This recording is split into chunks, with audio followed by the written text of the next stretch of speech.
Dimanche 3 mai 2026, cinquième dimanche de Pâques.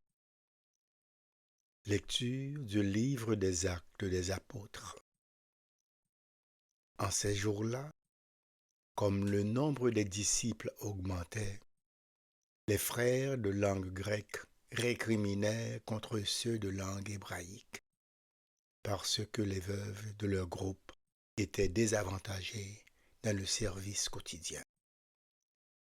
Les 12 convoquèrent alors l'ensemble des disciples et leur dirent : « Il n'est pas bon que nous délaissions la parole de Dieu pour servir aux tables. Cherchez plutôt, frères, 7 d'entre vous, des hommes qui soient estimés de tous, remplis d'Esprit Saint et de sagesse, et nous les établirons dans cette charge.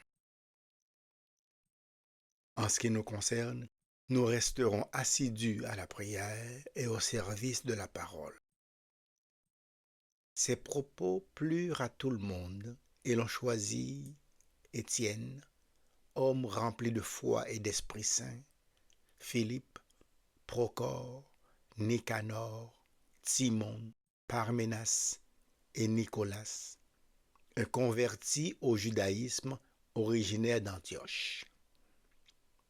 On les présenta aux apôtres et après avoir prié, ils leur imposèrent les mains. La parole de Dieu était féconde. Le nombre des disciples se multipliait fortement à Jérusalem et une grande foule de prêtres juifs parvenait à l'obéissance de la foi. Parole du Seigneur.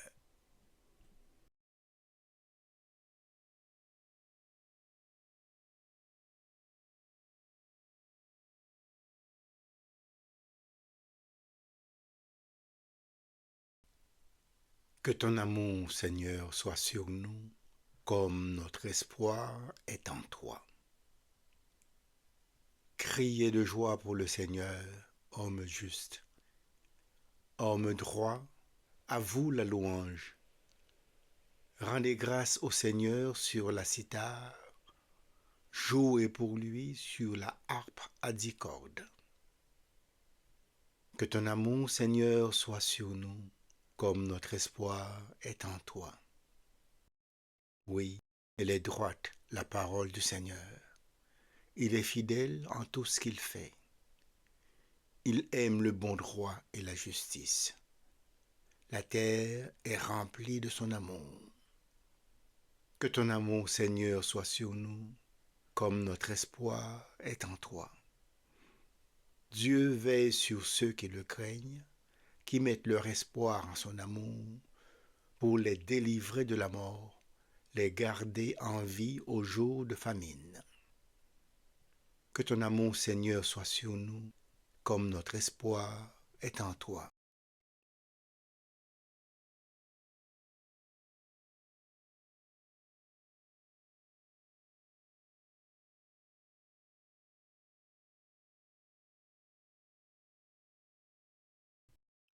Lecture de la première lettre de Saint Pierre apôtre. Bien-aimés, approchez-vous du Seigneur Jésus. Il est la pierre vivante, rejetée par les hommes, mais choisie et précieuse devant Dieu. Vous aussi, comme pierre vivante, entrez dans la construction de la demeure spirituelle pour devenir le sacerdoce saint et présenter des sacrifices spirituels agréables à Dieu par Jésus-Christ. En effet, il y a ceci dans l'Écriture. Je vais poser en Sion une pierre angulaire, une pierre choisie, précieuse. Celui qui met en elle sa foi ne saurait connaître la honte.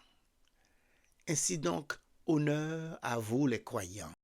Mais pour ceux qui refusent de croire, il est écrit : la pierre qu'ont rejetée les bâtisseurs est devenue la pierre d'angle, une pierre d'achoppement, un rocher sur lequel on trébuche.